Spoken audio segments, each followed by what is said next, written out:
Alors bonjour, aujourd'hui je vais vous donner des instructions très simples sur d'abord que sont les particules et ensuite qu'est-ce qu'un faisceau. Et tout ça pour vous aider à appliquer pour le programme de faisceau pour les écoles. Vous allez voir, c'est tout simple. Donc dans la première partie, je vais d'abord décrire quelles sont les particules. Première chose à vous expliquer, c'est quoi le CERN. On vous invite à venir au CERN. Le CERN, c'est le laboratoire européen de la physique des particules, situé près de Genève, en Suisse. Donc, il y a 12 000 chercheurs et chercheuses qui y travaillent et qui viennent de 99 nationalités différentes. Donc, déjà, vous voyez, c'est super intéressant comme milieu de travail. C'est financé par les pays européens, mais il y a plusieurs autres pays qui y participent, comme par exemple le Canada, les États-Unis, le Japon, l'Inde, plusieurs autres. Et le but de tout ce monde-là, c'est de faire une seule chose, c'est trouver de quoi la matière est faite. Alors, pour bien comprendre, si on était par exemple à Legoland, vous connaissez les blocs Lego. Donc, Legoland, ils ont été inventés, les blocs Lego, au Danemark. Et à Copenhague, il y a un musée du bloc Lego. Alors, ils ont reproduit là-bas le port de Copenhague, tout en blocs, en briques Lego. Alors, si je vous demandais là-bas de quels sont les plus petits grains de matière qui existent, de quoi la matière est-elle faite, ben c'est très simple. Pendant que personne regarde, je prends un des exhibits, je le fracasse, et qu'est-ce que je vais voir? Je vais voir tous les plus petits morceaux de matière qui existent. À Legoland, ce serait très facile parce que ce sont des briques élémentaires comme ça. Mais lorsqu'on regarde pour la matière ordinaire, c'est plus difficile parce qu'ils sont tout petits. Les petits grains de matière sont infiniment petits et on les voit pas à l'œil nu. Mais vous savez que à l'intérieur de toute matière, il y a des atomes. Et à l'intérieur des atomes, c'est là qu'on trouve l'électron qui tourne autour du noyau atomique. Et dans le noyau atomique, on a des protons et des neutrons. Et à l'intérieur des protons et des neutrons, on retrouve encore des plus petites particules qu'on appelle les quarks. Donc, en fait, sur cette photo ici, quels sont les plus petits grains de matière qui existent? Bien, ce sont simplement l'électron, qu'on ne peut pas briser en plus petits, et les quarks. Donc, ça, ce sont les briques fondamentales avec lesquelles on peut bâtir toute la matière. Et je vous montre comment ça fonctionne. Par exemple, on peut faire des protons et des neutrons à partir de quarks. Les quarks up ont une charge de 2 tiers de la charge de l'électron, et les quarks down ont la charge moins 1 tiers. Et vous voyez, on peut les combiner, par exemple, en prenant 2 quarks up et 1 quark down. Vous voyez, on additionne les charges, ça fait plus 2 tiers, 4 tiers, moins 1 tiers avec le quark down, et ça nous donne bien un proton qui a une charge positive. Par contre, si je veux faire un neutron, encore une fois, je peux en bâtir un à partir des blocs élémentaires que sont les quarks, et j'obtiens un neutron en mettant un quark up et 2 quarks down. Donc encore là, on additionne les charges, plus 2 tiers et 2 fois moins 1 tiers, et on obtient un neutron qui est une particule neutre électriquement. Donc, vous voyez, à partir de ça, on peut former tous les atomes, toute la matière qu'on voit sur Terre. Parce que tous les atomes, toute la matière, tous les éléments chimiques sont formés de protons et de neutrons dans les noyaux atomiques et d'électrons. Donc, il suffit de les combiner dans les bonnes proportions et on peut bâtir toute la matière qu'on voit sur Terre à partir d'électrons, protons et neutrons. Protons et neutrons, eux, sont bâtis à partir de quarks.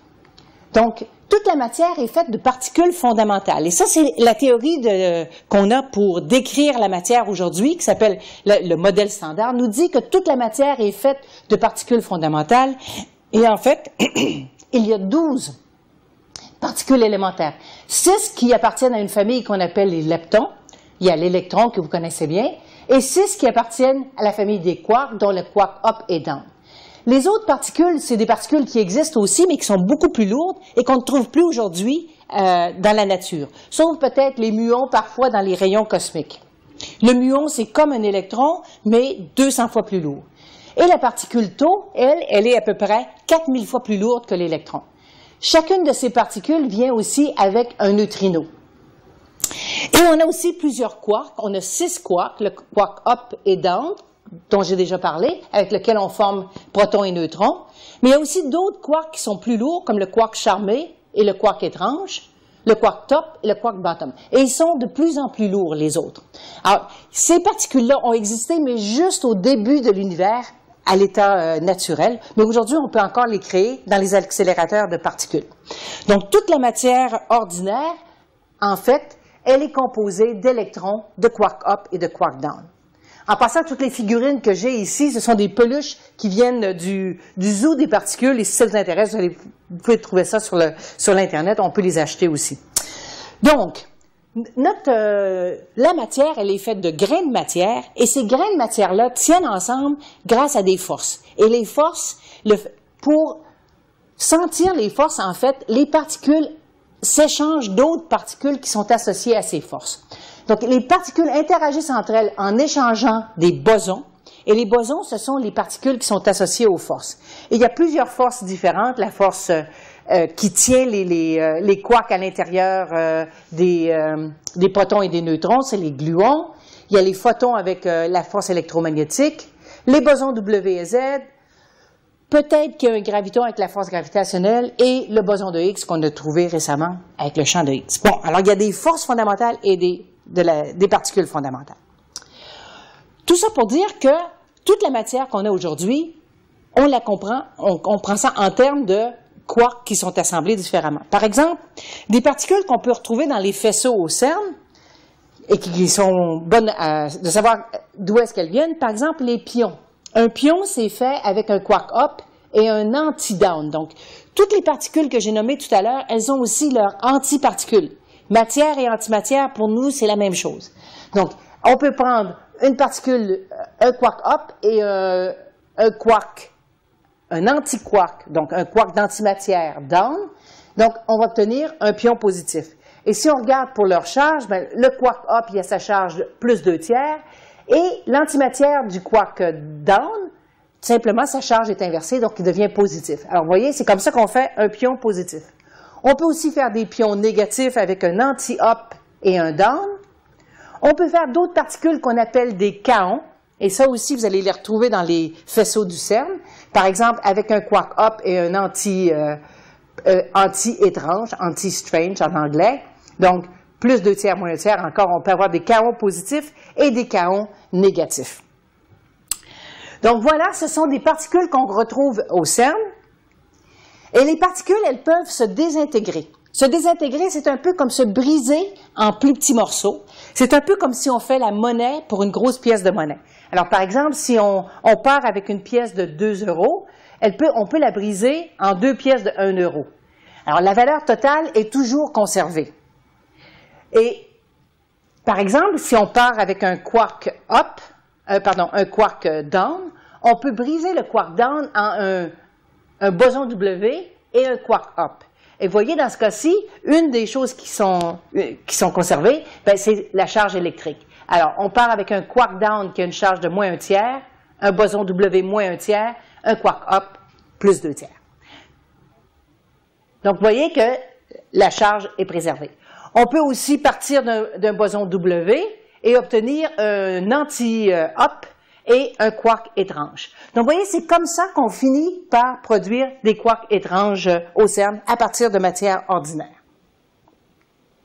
Donc, dans ce cas-ci, c'est la charge électrique qui est conservée. Donc, tout ça, c'était juste pour vous donner une première introduction. C'était la partie numéro 1 pour qu'est-ce que les particules. Maintenant, on va regarder qu'est-ce qu'un faisceau. Parce qu'au CERN, on travaille avec des faisceaux de particules. Alors, un faisceau, pour les écoles, justement, on va vous donner un faisceau et vous allez pouvoir faire une expérience. Alors, un faisceau. Mais qu'est-ce que c'est un faisceau? Vous connaissez, par exemple, les faisceaux laser. Un faisceau laser, c'est fait, en fait, de photons. Alors, quand on regarde plus attentivement, on voit un rayon de lumière, mais si on pouvait voir avec des microscopes super puissants, on pourrait voir qu'à l'intérieur, il y a des petits grains de lumière qu'on appelle les photons. Et au CERN, on peut produire des faisceaux avec toutes sortes de particules. Des particules chargées, comme le proton, l'électron, le pion ou les kaons. Et comment on arrive à faire nos faisceaux de particules? En général, on part avec un atome, comme par exemple l'atome le plus simple, c'est l'atome d'hydrogène, où est-ce qu'on a un proton dans le noyau et un électron qui gravite autour. On applique un gros champ électrique pour séparer ces deux-là. Donc, par exemple, on va simplement utiliser une différence de potentiel avec un pôle positif et un pôle négatif.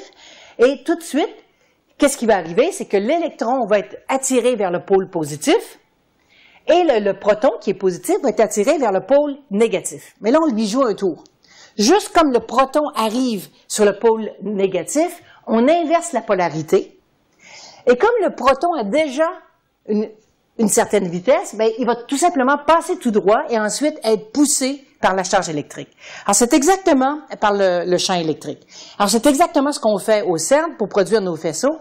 On part avec une toute petite bouteille d'hydrogène et on envoie du gaz à l'intérieur d'un appareil où est-ce qu'on applique un gros champ électrique et on finit par séparer les protons des électrons. Les électrons, on les jette et on garde simplement les protons. Et c'est comme ça qu'on obtient des protons à partir d'atomes d'hydrogène auxquels on arrache les électrons.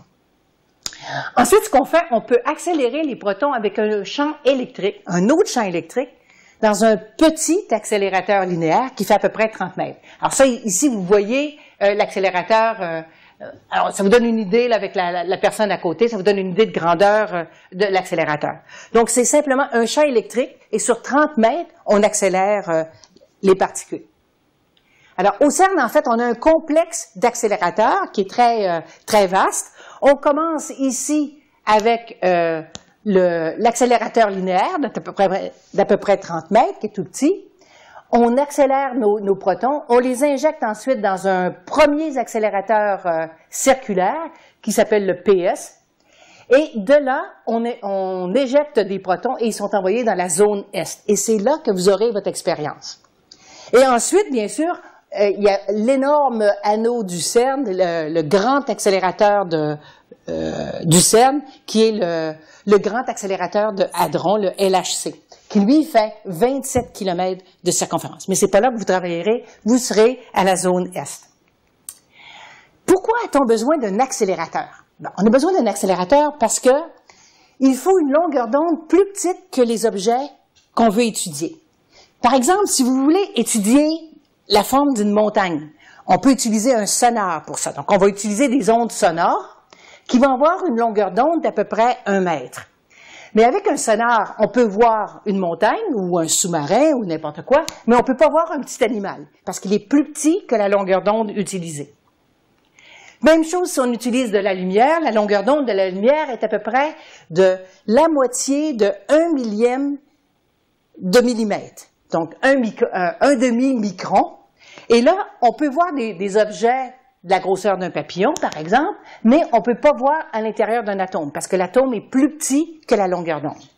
Alors, au CERN, justement, on utilise des faisceaux qui ont de très, très courtes longueurs d'onde, et par conséquent, qui ont une très grande énergie, et ça nous permet d'aller regarder à l'intérieur des protons, à l'intérieur des neutrons, et d'étudier la structure de la matière. Donc, c'est pour ça qu'on utilise des accélérateurs de très haute énergie. C'est pour atteindre de très courtes longueurs d'onde. OK, alors, si vous venez au CERN, faire votre expérience dans la zone Est, on va vous envoyer un faisceau primaire, mais vous allez travailler avec le faisceau secondaire.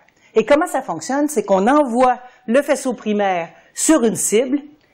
Les protons du faisceau primaire vont interagir avec les atomes de la cible et il va nous sortir toutes sortes de particules de l'autre côté. Par exemple, des protons, des pions, des kaons, des électrons.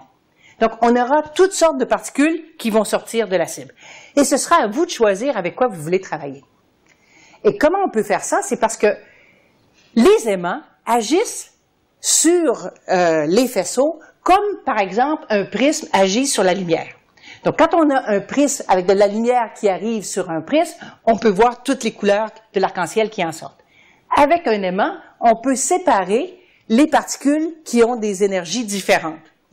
Alors, vous voyez, il va nous sortir des particules, elles vont courber dépendamment de leur énergie. Alors, par exemple, si on met un collimateur c'est simplement une fente qu'on met sur le passage de toutes ces particules-là, on pourra aller sélectionner les particules d'une énergie particulière. Donc, on aura ici choisi quel type de faisceau on veut avoir. On mesure l'énergie ici en unités de gigaélectronvolts. OK, donc dans la zone expérimentale, vous aurez le faisceau primaire de protons qui va venir frapper une cible primaire. Le faisceau va ensuite produire, avec un aimant, vous pourrez venir sélectionner quel faisceau secondaire vous voulez. Et là, ce sera à vous de décider qu'est-ce que vous voulez faire. Vous pouvez mettre, par exemple, une deuxième cible, une cible secondaire qui est optionnelle, et encore là, venir sélectionner d'autres particules à l'autre bout. Il faut bien comprendre, par exemple, qu'à chaque fois qu'on met une cible, on part avec un grand nombre de particules au départ et on en perd énormément. On tombe d'un facteur presque 1 million plus petit à chaque étape. Donc ici, on en perdrait à peu près 1 million. Ici, on retrouve 1 millième de ce qu'on avait. Et les particules vont avoir aussi moins d'énergie. Alors, quand vous allez venir travailler au CERN, cette partie-ci est fixe. Donc, la ligne du faisceau, qu'on appelle la ligne T9, ça, c'est la partie fixe. Donc ça, vous ne pouvez pas changer, mais vous pouvez aménager ce que vous voulez dans la zone expérimentale. Ce sera à vous de décider qu'est-ce que vous voulez faire là-dedans. Alors, j'ai dit tout à l'heure qu'on peut produire différentes particules lorsque le faisceau primaire vient frapper une cible. Ce qui se produit, en fait, il y a deux types d'interactions. Il y a des interactions dites hadroniques et des interactions électromagnétiques. Les interactions hadroniques, ce sont des interactions lorsque les quarks des protons, ou des pions, si on veut, des particules qui arrivent sur notre cible, les quarks vont interagir avec les quarks qui sont à l'intérieur des atomes de la cible. Et là, de là vont sortir surtout des pions, mais aussi des kaons. Donc, toutes les lignes qu'on voit ici en rouge, représentent plusieurs interactions qui prennent place. Et on peut aussi avoir des interactions entre les particules du faisceau primaire, les protons, et la cible, à travers la force électromagnétique. Et cette fois-ci, on va voir sortir des électrons ou des positrons, qui sont simplement l'antimatière des électrons, et des photons. Donc, vous voyez un peu ici comment ça se passe. On peut avoir, par exemple, des pions qui vont se désintégrer en 2 photons, ou on va avoir des électrons qui vont sortir de tout ça. Donc, c'est un peu comme ça que c'est ce qui se passe à l'intérieur de la cible. Vous pouvez sélectionner les particules que vous allez retrouver dans votre faisceau secondaire en choisissant des cibles différentes. Par exemple, si vous mettez 40 cm de beryllium, vous allez produire autant de pions que d'électrons. Si vous mettez par contre une cible de cuivre, vous allez voir que tous les électrons sont absorbés et qu'il vous reste que des pions de faible énergie. Vous pouvez mettre du tungstène, et ça n'en prend pas beaucoup, et à ce moment-là, on va absorber tous les pions, et il va rester que des électrons de faible énergie. Alors justement, vous pouvez jouer avec différentes cibles et étudier tout ça. Alors, quels outils aurez-vous pour travailler? Bien, vous aurez toutes sortes d'outils, en fait. Vous allez avoir des appareils qui vous permettront d'identifier les particules chargées, puis de détecter leur passage aussi. Vous allez pouvoir reconstruire la trajectoire des particules chargées et mesurer l'énergie de toutes les particules qui vont être produites. Pour tous les détails, il faut aller voir ce fichier qui est sur l'Internet, sur le web. Puis là, je vais simplement vous donner un exemple tout simple d'une expérience qui pourrait être faite. C'est une expérience de thérapie hadronique contre les tumeurs. Donc, on peut utiliser différentes particules pour aller zapper des tumeurs cancéreuses. Alors, ici, je représente la profondeur de pénétration dans les tissus de différents types de particules. Et sur la verticale, c'est la dose d'énergie, la quantité d'énergie déposée, donc la fraction d'énergie déposée au total. Le but, quand on veut zapper une cellule cancérigène, une tumeur, c'est de déposer le plus d'énergie possible sur la tumeur et de ne pas brûler les cellules saines en amont. Donc, si on prenait, par exemple, des électrons, vous voyez, ça ne fonctionne pas très bien parce qu'ils déposent toute leur énergie tout de suite au départ et ça viendrait simplement brûler la peau saine. Tandis que si on prend des rayons X, et ça c'est la méthode conventionnelle aujourd'hui, si on prend des photons avec des rayons X, on voit que l'énergie, elle dépose un peu plus profondément, mais ça diminue ensuite, ça va en descendant. mais c'est la plupart de l'énergie des rayons X sont déposés tout de suite à quelques millimètres, quelque chose comme 5 millimètres à l'intérieur d'un tissu humain.